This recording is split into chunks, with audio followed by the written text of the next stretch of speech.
A principios del siglo XX, el consumo de alcohol se considera un asunto problemático en Estados Unidos. Y para solucionarlo, estalla una guerra que no tiene precedentes contra este mal que corrompe la sociedad. Sin embargo, en la práctica resulta complicado frenar la producción, el transporte y la venta de bebidas alcohólicas con una graduación superior al 0.5%. Y con mucha razón, claro, ya que a partir de esta llamada prohibición, se pone en marcha una verdadera red de contrabando para paliar la escasez de alcohol y ofrecerle a los consumidores esta apreciada bebida. La campaña prohibicionista se remonta a mitades del siglo XIX, pero en un primer momento esta solo afecta a algunos estados. Pero el 16 de enero de 1916, la enmienda 18ª marca el fin de la venta y la fabricación de alcohol con fines comerciales, hecho que provoca que la lucha se instaure oficialmente a escala nacional. Pero el bando que se posiciona en contra del alcohol no alcanza a imaginar que esta proscripción provocará una ola de criminalidad y de corrupción que conlleva el nacimiento de una generación de peligrosos gángsters que sumirán ciudades como Chicago en un oscuro periodo de violencia. ¿Qué tal si hoy aquí en Crónicas Lunares hablamos de la ley seca? Yo soy Irving Sun y pues les doy la bienvenida y pues muchísimas gracias por acompañarnos el día de hoy, siendo jueves 25 de agosto del año del Señor 2022. Un abrazo muy caluroso a todas las personitas que nos escuchan en Estados Unidos, en especial a Washington, Ohio, Massachusetts, Texas, California, Oregon, en Virginia, en Colorado, en Illinois y en Nueva York. Estos 10 estados son los que constantemente nos están descargando y pues más adelante en los siguientes bloques mandaré abracitos también y saluditos a las personas porque son 44 estados de los 50 estados de Estados Unidos nos escuchan en 44 y pues no quiero aventárselos como toda una lista del mandado, simplemente mandar abrazos a cada uno de ellos y en especial a estos 10 que están en el top 10 de los lugares de Estados Unidos donde nos escuchan. Yo soy Irving Sun y hoy, esto es Crónicas Lunares y hoy vamos a hablar de la ley seca. Comenzamos. Cierra los ojos, cierra los ojos, cierra los ojos. Si escuchas que alguien se acerca, no temas. Todo estará bien.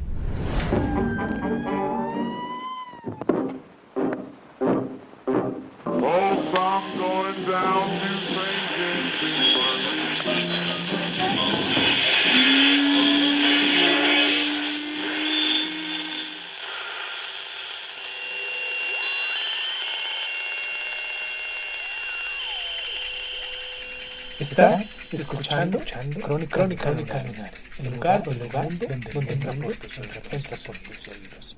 Bienvenido. Desde la época colonial, el consumo del alcohol es un sujeto espinoso en Estados Unidos.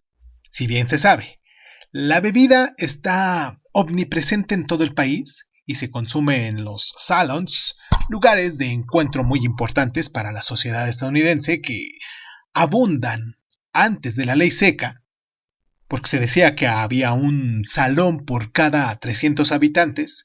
A partir del siglo XIX, son varias las voces del bando puritano, claro, que se elevan contra sus prácticas y en 1830, se asiste a la aparición de diversas ideas políticas a un nivel local que instan a moderar el consumo de alcohol, como la de los políticos de Maine llamados James Appleton, curiosamente, y Newdown.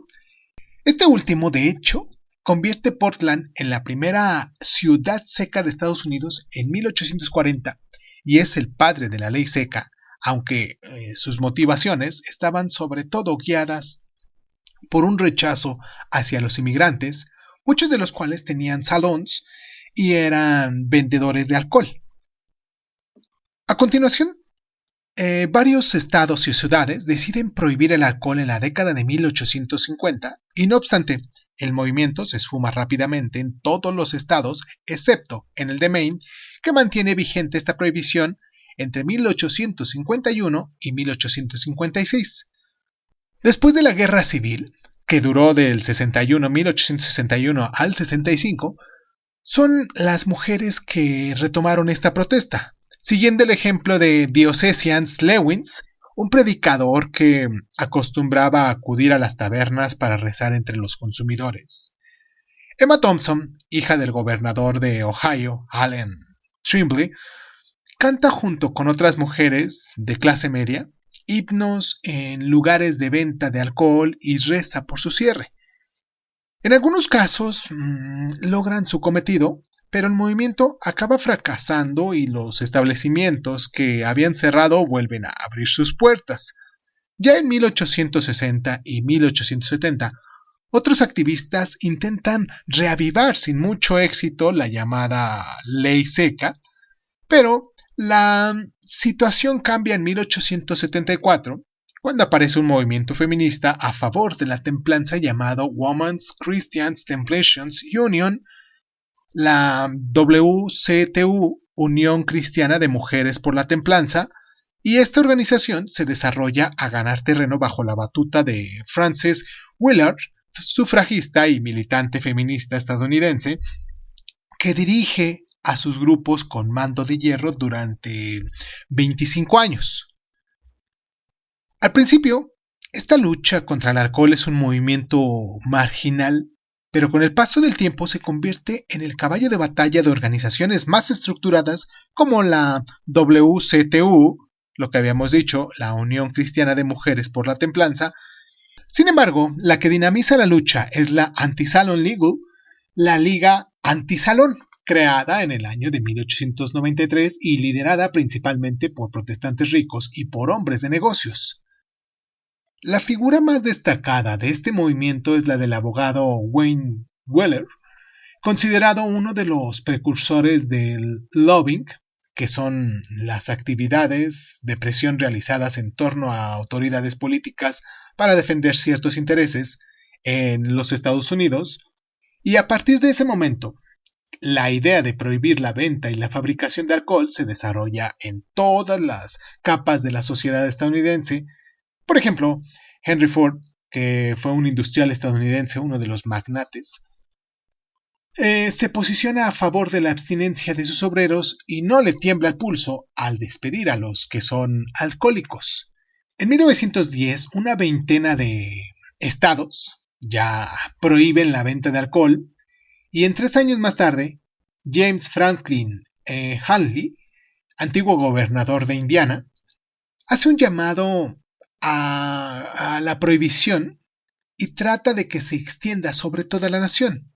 En efecto, la lucha dista mucho de ser uniforme sobre el conjunto del territorio e incluso a veces las prácticas varían dentro de un mismo estado. Por ejemplo, a pesar de que el estado de Ohio, el alcohol está prohibido desde principios del siglo, algunas grandes ciudades del estado aún continúan ofreciéndolo, como lo que es Cincinnati.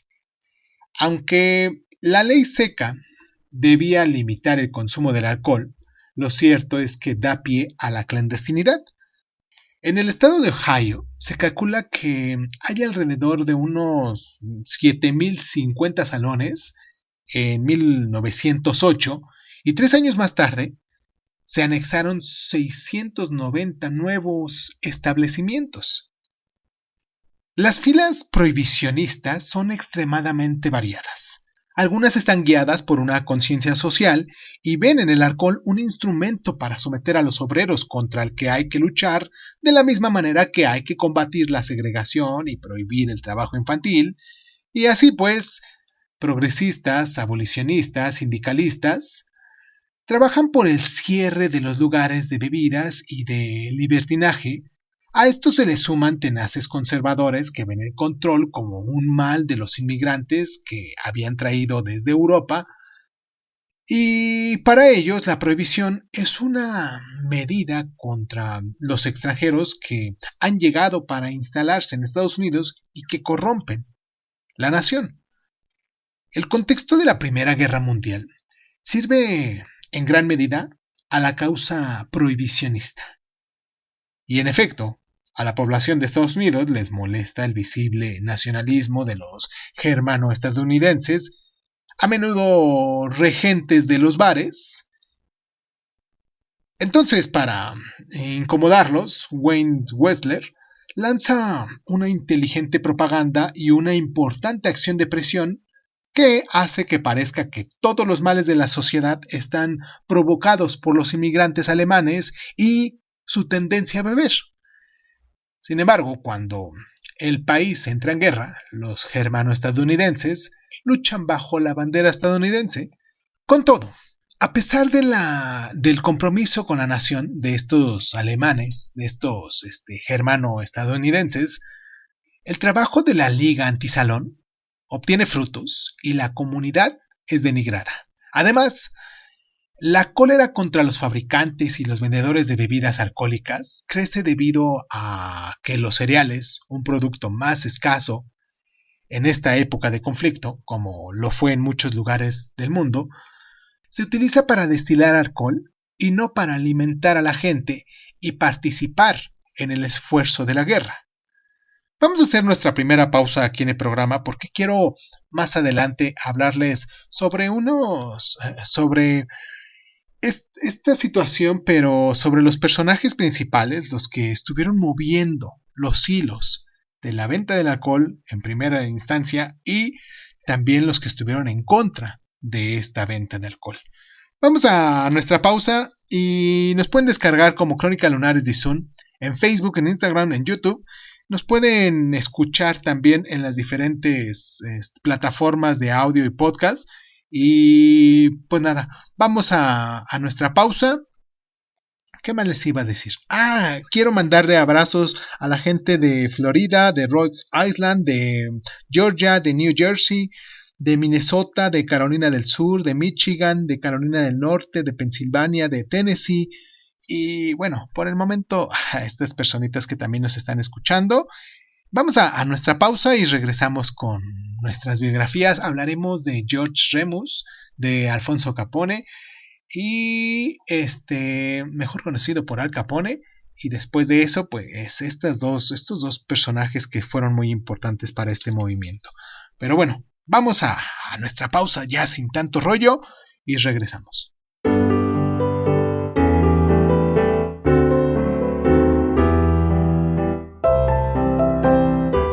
George Remus nace en Alemania en 1874 y a los 5 años emigra con su familia a los Estados Unidos. En su adolescencia se dice que trabaja en una farmacia para satisfacer las necesidades de su familia, puesto que su padre no puede trabajar. A los 19 años compra la farmacia en la que trabaja y la revende 5 años más tarde. Cuando se cansa de su profesión, se convierte en abogado penalista. Y entre sus clientes se encuentran varias figuras de la mafia de la época como Johnny Torrio.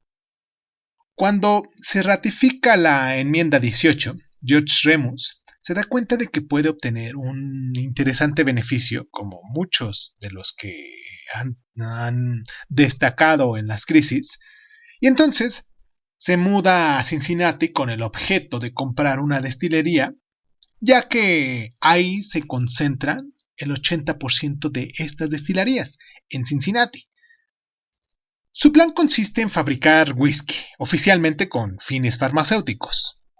Al mismo tiempo, abre varias farmacias que sirven para hacer circular el alcohol producido, y cuando uno de sus establecimientos se vuelve demasiado visible y corre el riesgo de llamar la atención, lo cierra y abre otro, convirtiéndose así en uno de los primeros Bluegets, contrabandistas de alcohol, mejor dicho, más audaces de su generación. Evidentemente, el alcohol apenas se utiliza con fines farmacéuticos, sino que se vende en bares clandestinos a $80 la caja de 12 litros. 3 años más tarde, su fortuna se eleva a los $40 millones. Ahora bien, Remus desea llegar un poco más lejos y por eso se asocia con George Conner, al que le encarga la venta del whisky, y con un empleado de American Express, Harry Staton, que se vale de su empresa para enviar cajas de alcohol a todo el territorio estadounidense, y sin embargo, se descubre el negocio y George Remus se ve obligado a cambiar de táctica, mandar construir la Death Valley Farm, una granja en el Valle de la Muerte, una destilería oculta en una granja con aspecto de fortaleza.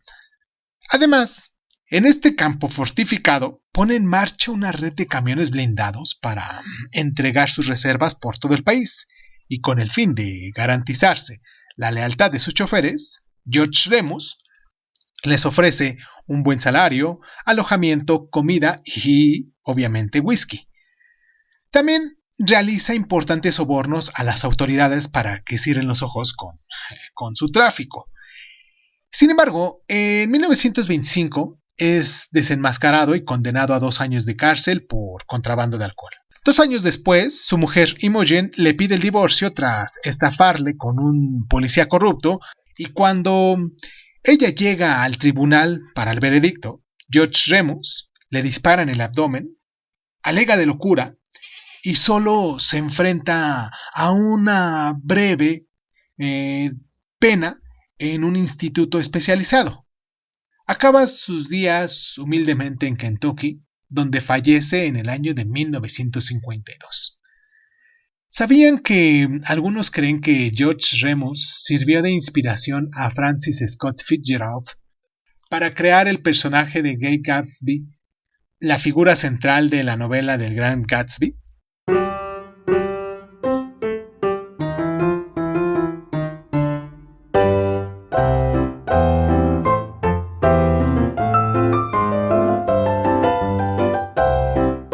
Al Capone, apodado Scarface, cara cortada debido a una cicatriz en la mejilla izquierda, es uno de los gángsters más célebres de la historia estadounidense, hijo de inmigrantes napolitanos que nace en 1899 y crece en Brooklyn, y aunque se le considera un buen alumno, su destino da un vuelco a los 14 años cuando agrede a uno de sus profesores.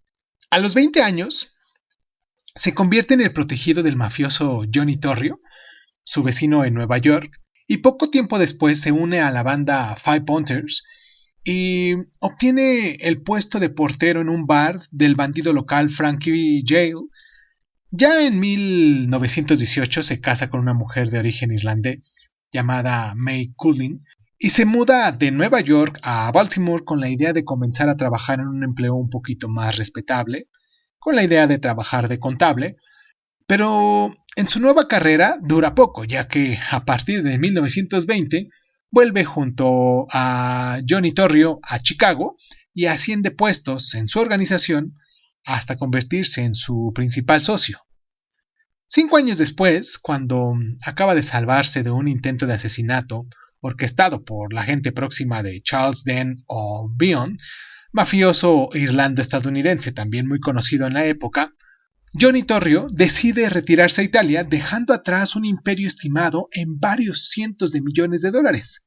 Entonces, Al Capone es el único líder de la organización y en los años 20 libra una lucha sin cuartel contra su competencia directa, Bugs Moral y Jimmy Walsh, transformando Chicago en la capital del crimen. A lo largo de todos estos años, amasa una colosal fortuna gracias a sus numerosos bares clandestinos y a sus prostíbulos y a sus pocos establecimientos legales, que lo que fueron carnicerías y pescaderías. Al mismo tiempo organiza un gigantesco sistema de extorsión e intimidación. A menudo los establecimientos que se niegan a comprarle alcohol sufren atentados con bomba.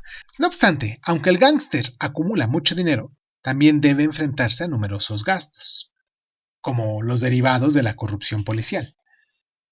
Sin embargo, la matanza de San Valentín, que él mismo había orquestado, empaña los ojos de la población de su imagen de ladrón con gran corazón que se burla de las autoridades, aunque después de los hechos se enfrenta a una pena de 1 año de cárcel por tenencia ilícita de armas, en realidad se trata de un arresto convenido con el fin de tranquilizar a la opinión pública, que ahora lo ve como un peligroso asesino, pero también con el objetivo de proteger a sus rivales. A pesar de las muchas acusaciones que pesan sobre Al Capone, la policía no logra demostrar su culpabilidad.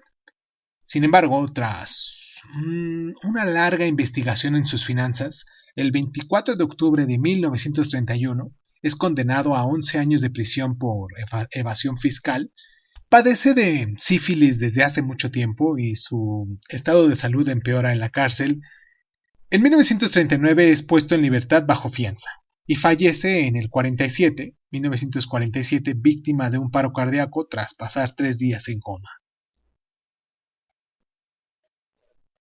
El 14 de febrero de 1929, en Chicago, la banda italiana de Al Capone atraca a la irlandesa de Bucksmoral. Al Capone, que en ese momento se encuentra de vacaciones en Florida, es el impulsor de este ataque que le cuesta la vida a 5 miembros y a 2 socios de la banda irlandesa, y ese día Al Capone le pide a Jack Metrallas McGurk que le lleve a sus rivales a un garage en Chicago. Una vez ahí, hombres disfrazados de policía les desarman y los ponen contra la pared antes de ser fusilados. Y en total, después de los hechos se encuentran 70 casquillos. La matanza de San Valentín se considera ya el último episodio de guerra de las bandas de Chicago. Vamos a hacer nuestra pausa a continuación para ya meternos de lleno a lo que fue la guerra seca, la ley seca, perdón. Me quedé con esta palabrita de las guerras de Chicago, que pues se vino a raíz de la ley seca. Todo lo que pudieran desatar los movimientos políticos o las nuevas leyes políticas para modificar o contrarrestar ciertas situaciones, pues siempre conllevan a otras, quizás para las personas que no están de acuerdo en esto. Pero bueno, vamos a nuestra pausa y continuamos ya de lleno con la ley seca.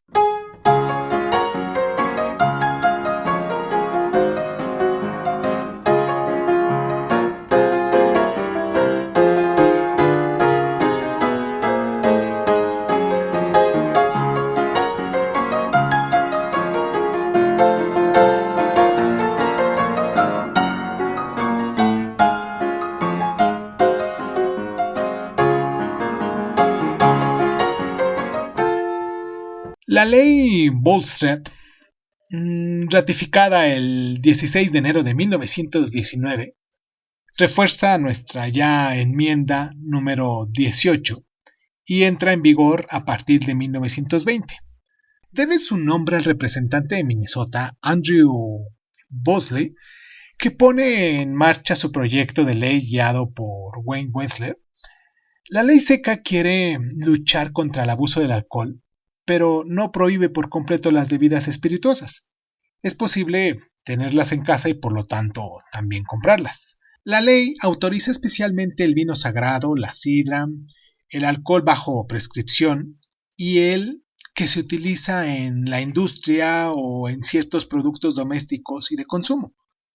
Las cervecerías también tienen derecho a producir cerveza siempre que su graduación sea inferior al 0.5%, pero se prohíbe la fabricación, la venta y el transporte de toda bebida que supere este nivel.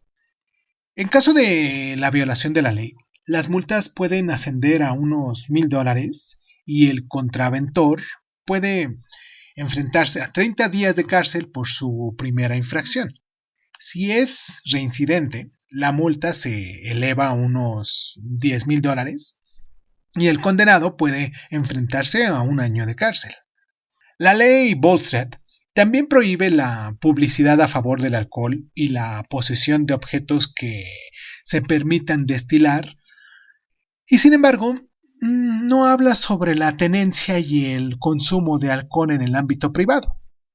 En la línea de la promulgación y la ley Volstead se crea el Bureau of Prohibitions, que recluta más o menos unos 1.500 agentes, entre ellos aduaneros y agentes fiscales, y que recibe un presupuesto de unos $3 millones.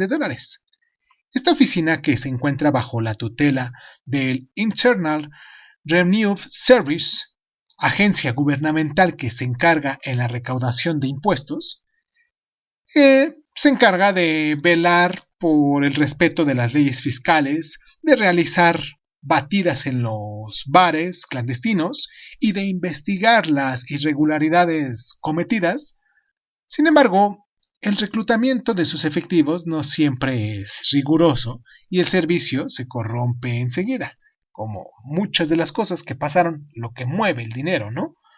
Un día antes de la entrada en vigor de la ley, los restaurantes y las tabernas de todo el país celebran por última vez la libertad de beber en público, pero Estados Unidos no puede tomar la decisión de abandonar el alcohol y ya al día siguiente se impone la idea de que es necesario encontrar una forma de sortear la ley Bouchet y así, a pesar de estar prohibido, el consumo de bebidas alcohólicas se convierte en una forma de reafirmar la libertad. Muchos bares clandestinos o speakeasies se dan cuenta de los nuevos comportamientos que han surgido tras la puesta en marcha de la ley y abren sus puertas en grandes ciudades para satisfacer la demanda, con una novedad: se admiten mujeres. La ley seca también engendra una nueva manera de consumir, como demuestra la democratización de los cócteles. Y a menudo el alcohol o el sabor del alcohol es muy malo, ya que se fabrica en la clandestinidad con productos de mala calidad que no siempre obedecen las normas sanitarias, y para mejorarlo, muchos eligen mezclarlo con otros ingredientes. Pero hay algo aún un poco más problemático que un sabor desagradable, claro. A veces los fabricantes recurren a productos peligrosos durante la destilación, algo que provoca numerosas víctimas mortales.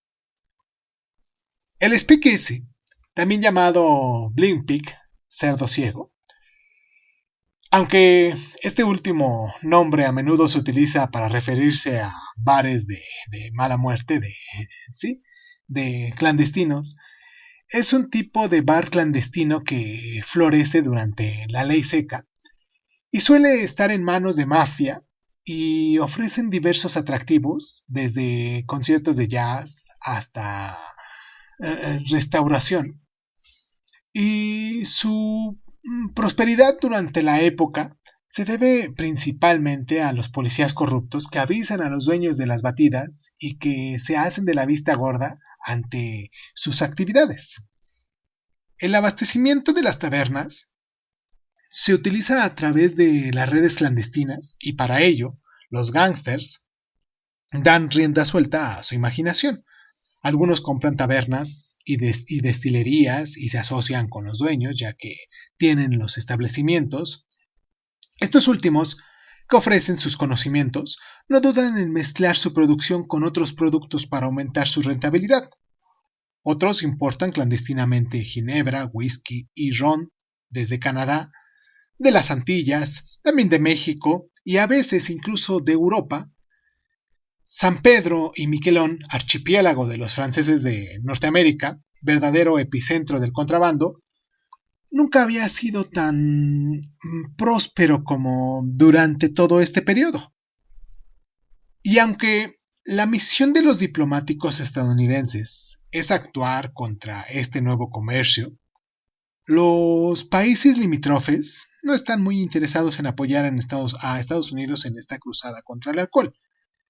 Pero nada consigue frenar esta red, mientras que algunos deciden jugar con las reglas implantando destilerías en el extranjero para seguir produciendo, otros prefieren esconder sus existencias en suelo estadounidense e ir vendiéndolas poco a poco. Otros con menos escrúpulos recurren al robo y a la corrupción. Como el consumo de alcohol no se considera una falta moral, los delincuentes que consiguen ofrecer alcohol son vistos por la población como ladrones, con un gran corazón que desafían un poder altamente corrupto.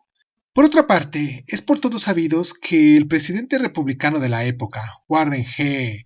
Harding, bebe en la Casa Blanca con sus consejeros, contribuyendo así al clima envenenado y surrealista de esta época. Y aunque la ley seca no crea el crimen organizado, lo favorece y permite que los gángsters construyan verdaderos imperios. En este periodo aparecen numerosos criminales que desean enriquecerse rápidamente, y ante este ejército de maleantes, algunos policías deciden que no se dejarán corromper y luchan con tal ardor que acaban por convertirse en verdaderas leyendas. Este es el caso del agente del tesoro Elliot Ness y de su equipo de incorruptibles, los intocables, que provocan la caída de Al Capone y de policías extravagantes como Easy Einstein y Moe Smith, y que gracias a sus disfraces son responsables del 20% de los arrestos vinculados con la ley seca entre lo que fue 1920 y 1925 en Nueva York. En los años 20, la corrupción afecta a todos los niveles del poder. Los alcaldes de las grandes ciudades como Jimmy Walter en Nueva York, que tienen lazos con la mafia, también los senadores, llenan las despensas del Senado con bebidas alcohólicas y las personas próximas al presidente Harding también se ven afectadas, además de numerosas guerras entre bandas que sacuden las grandes ciudades que aterrorizan a la población. Por tanto, la ley seca se considera un profundo fracaso, sobre todo porque ninguna de las medidas que se han tomado han logrado reducir el número de muertes relacionadas por el alcohol. Al contrario, mientras que los fallecimientos disminuyen desde la Primera Guerra Mundial, desde 1921, se calcula que 1.8 muertes por cada 100.000 habitantes son causadas por el alcohol. 2 años más tarde la cifra asciende a 2.6 muertes. Como consecuencia, en 1923 algunos estados como Nevada, Montana y Nueva York deciden dejar de intervenir en delitos relacionados con la ley seca, dejando el asunto en manos del FBI y del Bureau of Provisions. Así, el movimiento va perdiendo importancia y ciudadanos y políticos alzan su voz contra la ley Volstead para señalar sus fallos, que en este caso fue la pérdida de ingresos relacionada con los impuestos sobre la venta de alcohol, la ineficiencia de la ley, las violaciones de las libertades individuales, entre tantas otras cosas. El crack bursátil de 1929 no mejora esta situación y la crisis económica que le sucede empuja a la administración del presidente demócrata Franklin Roosevelt, que desea recaudar un máximo de impuestos, a derogar la enmienda 18ª en 1933 mediante la ley Blaine. Aunque esta nueva ley recibe la aprobación de la mayoría, lo cierto es que en la práctica pasa prácticamente desapercibida, ya que algunos siguen aplicando la ley seca. Son 33 los que permiten que sus ciudades legislen libremente en esta materia, y así ciudades y condados pueden seguir secos si así lo desean, pero los que autorizan de nuevo el consumo no notan diferencias reales en relación con la situación de los años 20, cuando al fin y al cabo no era tan difícil conseguir alcohol. Hoy en día la situación en Estados Unidos sigue siendo muy dispar a nivel local, aunque los dry counties, condados secos, están sobre todo sentados en el sur del país.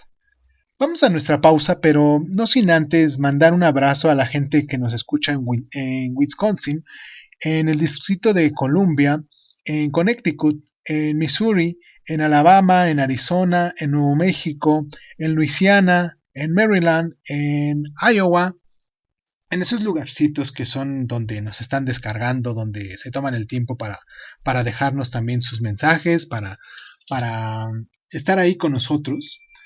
Todos esos lugares, un abrazo muy caluroso y pues vamos a nuestra pausa para para seguir con las repercusiones que se dieron después de esto de la ley seca.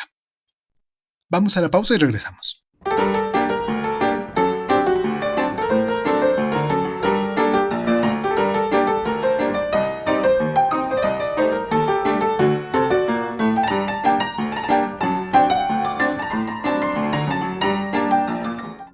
La ley Blaine acaba con una ley costosa contra las que varias asociaciones se habían sublevado. En efecto, la primera consecuencia de la ley seca es la que con ella no se había ganado nada. La Asociación Against the Prohibitions Amendment y la Women Organizations for National Prohibitions Reform apuntan enseguida a las pérdidas impositivas vinculadas con el comercio del alcohol, que según sus cálculos se elevan a 850 millones de dólares anuales, mientras que 40 millones se utilizan anualmente para reforzar las herramientas de lucha contra el tráfico de estas bebidas espirituosas. Después del crack bursátil del año 1929, al gobierno le cuesta legitimar entre la opinión pública una política que vacía las arcas del Estado y que entraña una oleada de corrupción que beneficia nada más y nada menos que a los bootleggers, los gángsters y algunos políticos corruptos. Por otra parte, el estadounidense medio se siente engañado por la ley Volstead, ya que continúan bebiendo a pesar de la ley seca, pero que tienen que pagar más para hacerlo.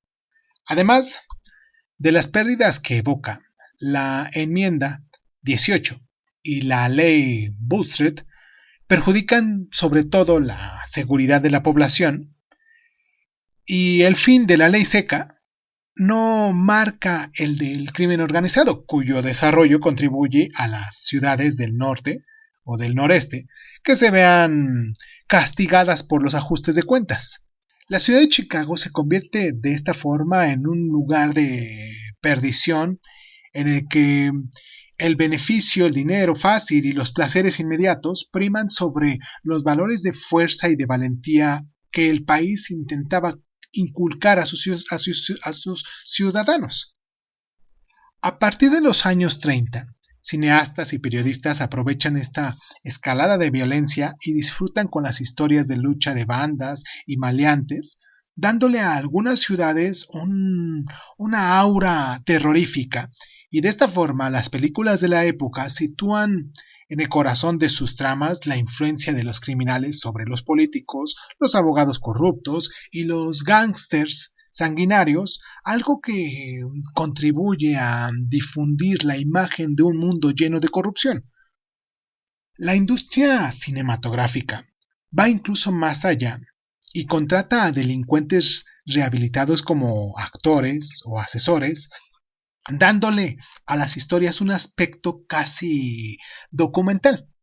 Por otra parte, la ley seca devasta la fisionomía de las ciudades debido a la proliferación de los speakeasies. Estos establecimientos no solo acarrean criminalidad, sino que también provocan importantes problemas y el deterioro de algunos barrios. Esta década de crímenes también transforma la mentalidad de los estadounidenses, que han perdido toda confianza en sus instituciones, que ahora está en las manos de la mafia, y también en su policía, en la que la corrupción se ha vuelto una situación endémica.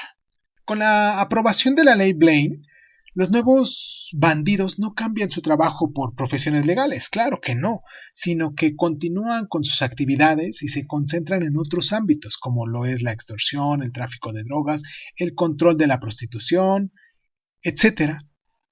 Algunos truanes, preocupados por su prestigio, utilizan la crisis para limpiar su imagen y asentar su poder en una ciudad. En ese sentido, Al Capone abre en 1931 uno de los primeros comedores sociales y deja que se beneficien de su generosidad aquellos que habían perdido su trabajo tras el crack de 1929. No obstante, las relaciones entre lo que fueron los políticos y los gángsters cambiaron. Antes de la ley Volstead de 1919, muchos maleantes estaban al servicio de los políticos y los ayudaban especialmente a manipular las elecciones o a intimidar a sus adversarios. Pero ahora los papeles se invierten debido a la fuerza financiera de los criminales y al poder que ellos detentan. En muchos casos, ahora son los políticos los que prestan los servicios a los gángsters. Además, los criminales transforman profundamente su manera de trabajar. Se acabaron los ajustes de cuentas con derramamiento de sangre y en adelante la nueva generación se organiza en carteles para repartirse el mercado de una ciudad, integrarse progresivamente a la estructura social y al mismo tiempo no llamar la atención para enriquecerse mejor y vivir o tratar de sobrevivir. La ley seca solo durará una decena de años, pero afectó a Estados Unidos. Este periodo puede verse como un paréntesis en la historia del país, durante el que el sueño de los legisladores anti-alcohol se topó con una difícil realidad. Mientras que la ley seca debe prohibir el alcoholismo, disminuir también la violencia, erradicar la pobreza y reducir las enfermedades mentales, el consumo de bebidas espirituosas se convierte en algo glamuroso y audaz, lo que hace que los jóvenes tengan ganas de frecuentar estos nuevos establecimientos ahora prohibidos o incluso de convertirse en elegantes y ricos bluckers o más generalmente en gángsters.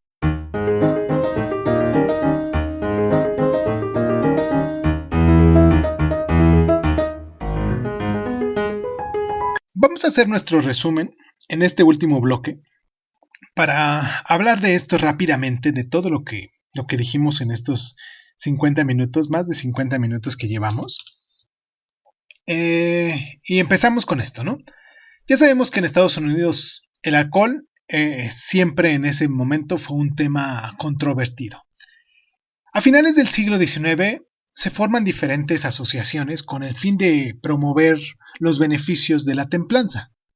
Las dos más importantes son la WCTU en 1874 y la Liga Anti-Salón en 1893. Estos movimientos, dirigidos por numerosas mujeres y por el mediático abogado Wayne Weller, llevaron a cabo la instauración de la ley seca. Mediante un juego de influencias y de presión, este periodo marca el comienzo del lobbying en Estados Unidos y el 16 de enero de 1919 se ratifica la enmienda 18ª con una aplastante mayoría y la ley entra en vigor un año más tarde y tiene por objetivo prohibir la fabricación, de la venta y el transporte de alcohol con una graduación superior al 0.5%, y esta se completa unos meses más tarde con la ley Volstead, que prohíbe la producción, la venta y la distribución de alcohol en bares y restaurantes. Sin embargo, a pesar de la legislación, hay muchos ciudadanos estadounidenses que aún querían seguir viviendo, por lo que se abren numerosos bares clandestinos para satisfacerlos, y estos establecimientos permiten por primera vez la entrada de mujeres. Para satisfacer la gran demanda, se crean redes ilegales y aparecen nuevos gángsters deseosos de participar en este lucrativo mercado, y por lo tanto la ley seca favorece paradójicamente el crimen organizado y da inicio a un periodo de profunda corrupción. Aunque al principio domina la imagen del gángster de gran corazón, pronto se ve manchada por una violencia que ejercen unos contra otros y que aterrorizan a la población. El crack bursátil de 1929, el crack del 29, marca el comienzo de una gran depresión. Las pérdidas impositivas sobre el comercio de alcohol resultan para muchos algo totalmente inaceptable en este contexto de crisis, por lo que los políticos y una parte de la ciudadanía se sublevan y pues es el fin de la ley seca.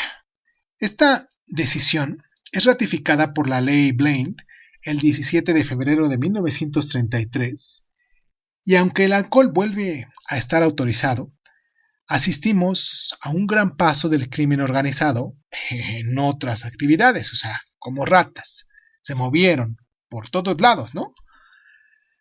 Las luchas de bandas continúan y marcan profundamente algunas de estas ciudades. La ley seca se abolió, pero la violencia continúa causando estragos. Quiero mandarles un abrazo ya para terminar nuestro programa a la gente que nos escucha en Nevada, en Maine, en Kentucky, en Kansas, en Utah, en Delaware, en Mississippi, en Indiana, en Arkansas, en Carolina del Norte, en Carolina del Sur, en Nebraska, en New Hampshire y también muy recientemente a la gente que nos escucha acá en Oklahoma. Me siento muy contento, muy satisfecho porque de los 50 estados, como les decía, nos están escuchando de ellos 44 y pues a lo mejor estos 6 restantes se añaden en este fin de año y pues muy satisfecho, muy contento porque es de la gente que nos deja sus donaciones, gente que está ahí mandando también sus mensajitos, gente que constantemente nos está descargando, llevando con ustedes a sus actividades, que le gusta lo que estamos haciendo. Es estos lunares que se han conectado con nosotros, que desde el principio creyeron en nosotros, que desde el principio nos empezaron a escuchar, a descargar. A todos ellos, muchos latinos, claro, mucha gente que están aquí compartiendo nuestro mismo idioma. Estas personitas, un abrazo muy especial. Mexicanos que están del otro lado y que también nos escuchan como mexicanos que somos. A todos ellos, un abrazo también muy especial. Les agradezco enormemente el tiempo que se toman para estar aquí con nosotros. Déjenos también los lugares donde ustedes nos escuchan. Quizás en muchos lugares en Latinoamérica que nos están descargando también y que pues nos han hecho partícipes de sus inquietudes, de sus recomendaciones. Todos ellos también me gustaría mucho que nos dejaran aquí de qué lugar nos escuchan. Un abrazo, un saludito, lo que ustedes quisieran. Este programa es para ustedes, este programa es con ustedes y sobre todo lo hacemos para que vayamos aprendiendo juntos. Y pues nada, yo soy Irving Sun, esto es Crónica Lunares, los espero la próxima semana. Recuerden que, o bueno, si quieren escucharnos ustedes diario, saben que esta nueva sección que hemos tenido y que ha tenido mucho reconocimiento de la gente de fuera, gente de Europa, cuando vamos recomendando ahí los libritos, estos fragmentos que hacemos de recomendación de libros, que no nos tardamos más de 5 minutos en cada uno de ellos, y que, por cierto, hoy hablamos del libro de Daniel Defoe, de Mo Flanders. Y pues nada, un abrazo muy caluroso a todas las demás personitas que están ahí con nosotros. Y pues muchísimas gracias por estar.